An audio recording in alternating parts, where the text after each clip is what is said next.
back at you with another video from A's Nut.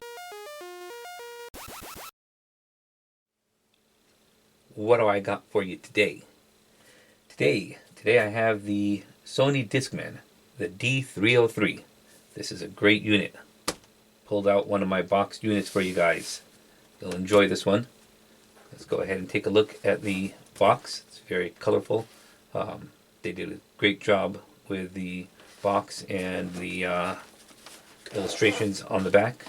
The back illustrations are mainly bullet points of the options that the unit has to offer. All right, there's your barcode. Let's go ahead and open this bad boy up. So I've got to grab the small styrofoam there.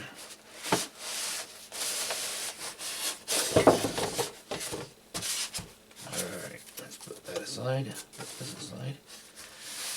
Okay, that is the unit there. Comes with a handy dandy carrying sleeve that Sony puts on most of their higher end stuff.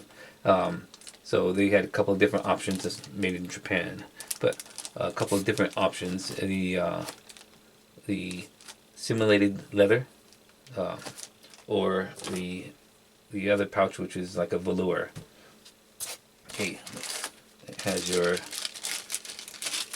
RCA component jack out for the output. Has your power AC adapter,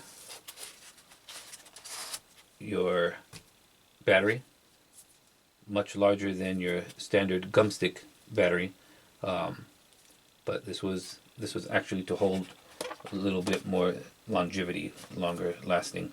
I myself am not too fond of these nickel cadmium batteries. They don't last. They actually never lasted long at all.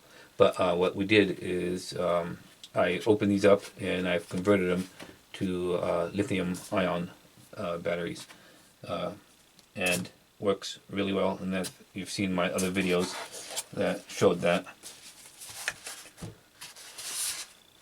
Headphones, and these are the more sought-after headphones because they're completely foldable in 3 different sections, so you can literally fold them and shove them into your pocket very easily.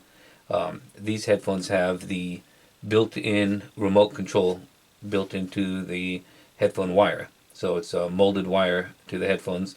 When I say they're sought after, it's the design of being able to actually fold them up. So there's a few other models where Sony manufactured the foldable headphones, even on some of the high-end Walkmans, that do not have the remote control built into the wire.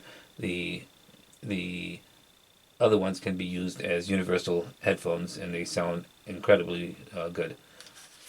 Okay, so let's go ahead and put this bad boy aside and pull the unit. So let's check this deck out.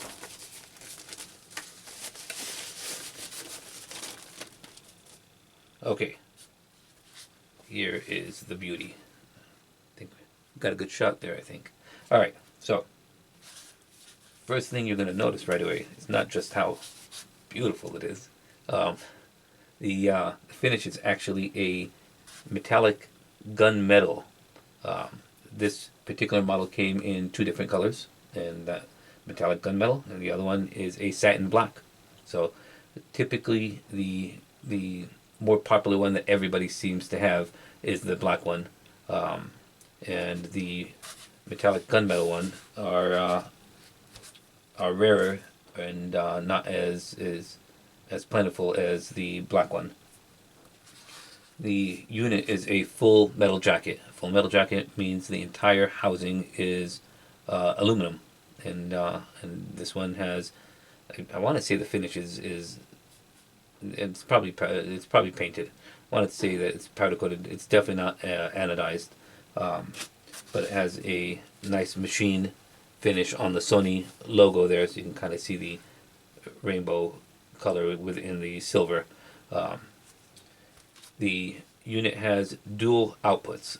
Now, this unit is very thought after for a number of reasons. Not just because of how compact it is, but because of the sound quality that it reproduces.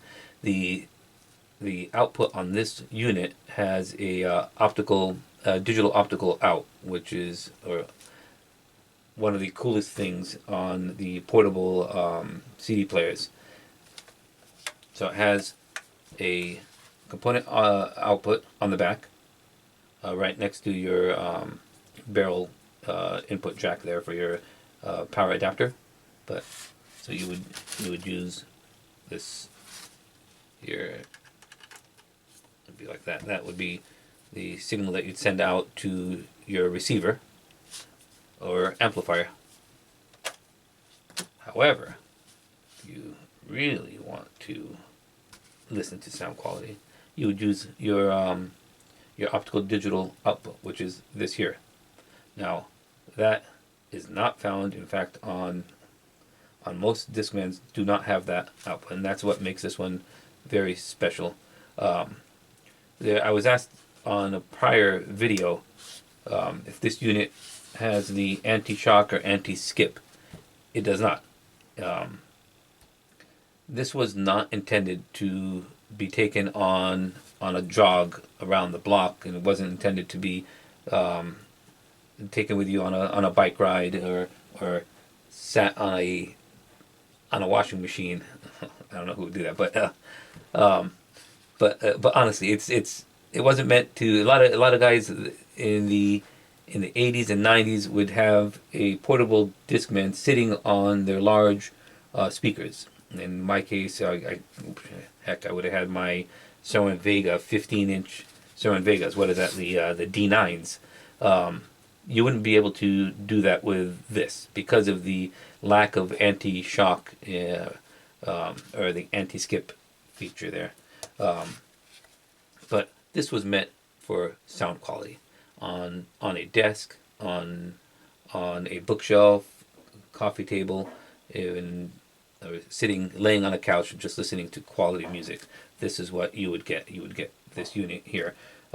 There's really only a handful of other models that are within the same league or above this one, and obviously you've seen them in my other videos. There's so many other units that I have videos on that I describe, but nonetheless, this is up there with the best of the best.